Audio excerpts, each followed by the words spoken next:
Hello, everyone. This will be my last teaching memo for the fall 2019 semester. Football season is coming to an end. Some of you are probably happy about that. Only 2 NFL games left. The Patriots are back in the win column. Yay! As are the Giants. Eli Manning's last game at Giant Stadium was a crushing defeat of the hapless Dolphins.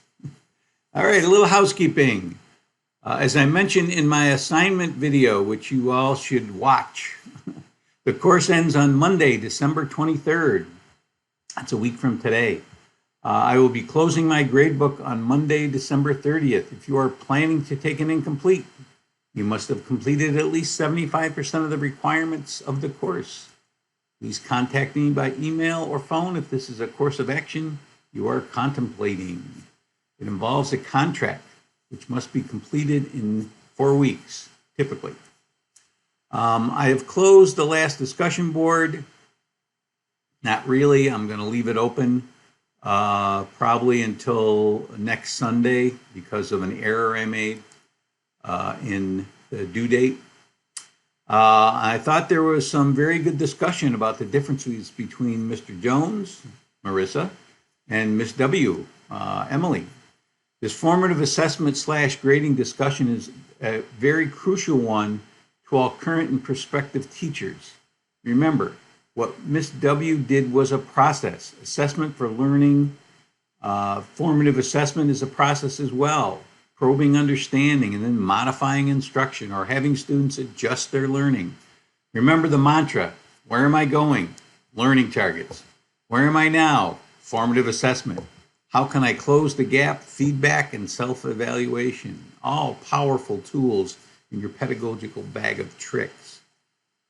You need to check your grades, as I mentioned in my assignment video, and make sure all your assignments have been handed in. If there is a problem or you think you did something that's not graded, please email me. For those who owe me a good deal of work, you will be hearing from me in an email. Most of you have already heard from me. Many of you will be completing your 3-part analytic summary if you have not done so already. As I mentioned in the assignment video, many uploaded the wrong TPS template. If you already submitted it, just cut and paste your chart on your original and upload it again. You can upload your document as many times as you can. I grade the last one you upload. The chart graph or table of results is a very important part. For your final baseline survey, consider cutting and pasting from your initial posts. I even recommended that to someone in the last discussion board. But of course, you have to limit it to 200 words or less. Don't cut and paste your whole discussion board one, boom, put it all in there. You have to limit it to 200 words or less for each question. Please be aware that there are still classmates submitting their test on the revised selected response test discussion board. Take a few moments during the next several days and check back in and take the test of those latecomers. Several people have graciously done this already, and I've thanked them personally. If I haven't, I apologize. I must have missed it. Module 11. Many of you mentioned Marissa, Stiggins, Arter, Chapui, and Chapui, 2004, as I knew you would, because there are many like Mr. Jones in the teaching profession, even at Turo, as I understand. As several of you have mentioned, it always amazes me that professors who are training teaching candidates do not model good assessment practice. They need to take Dr. Tom's course. I use this piece to activate your conversation about assessment for learning practices and then have you go deeper than just comment on how bad Mr. Jones was or how you had teachers, professor like him, or how wonderful Miss W was. Several of you mentioned knowing a teacher like Mr. Jones without mentioning what he could have done. This was not my intention and is why I shared the Emily video to react to how Miss W compared to Mr. Jones or even to the way I teach this course. There were good comments about the practice of docking students for late work. Many gave the rationale that will encourage all students to be lazy and ignore deadlines. As most of you know by now, Dr. Tom strongly disagrees with this statement and advises everyone to create a culture of diversity in your classroom from the very first day. All of you agree that we need to differentiate instruction, but you struggle with differentiating your grading practices. There are many ways to have consequences for cheating and late work. Punishing with grades should not be one of them. The acceptance of late work and allowing students to do work over was mentioned often. A few of you referred to Rick Wormelli's article and his videos, last of which I placed in Module 12 course materials. Both Wormelli and Reeves, in his video about toxic grading practice, argued against averaging a student's various attempts and do-overs, comparing it to a long-distance runner who doesn't get credit for his last best time because she has to average all the times of previous attempts. Seems easy when put it that way. Take heed, my students, on the dangers of averaging. If you can weight your electronic gradebook, I would recommend increasing the weights as the attempts for similar assignments grow more frequent. Often we don't see the power of allowing our students to do work over, but several of you mentioned you appreciated my practice of allowing do-overs. Just think how you feel when you know an assessment is not do or die, and that if you miss something or mistake, you can go back and fix it, just like in a real job.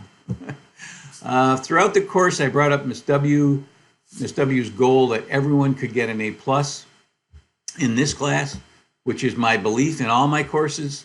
I mentioned in the discussion board that one semester the lowest grade I gave was an A-, and how I was chastised by my supervisor for what he considered grade inflation. Whereas I thought I did an exceptional job teaching that semester and designing my course. He called it grade inflation.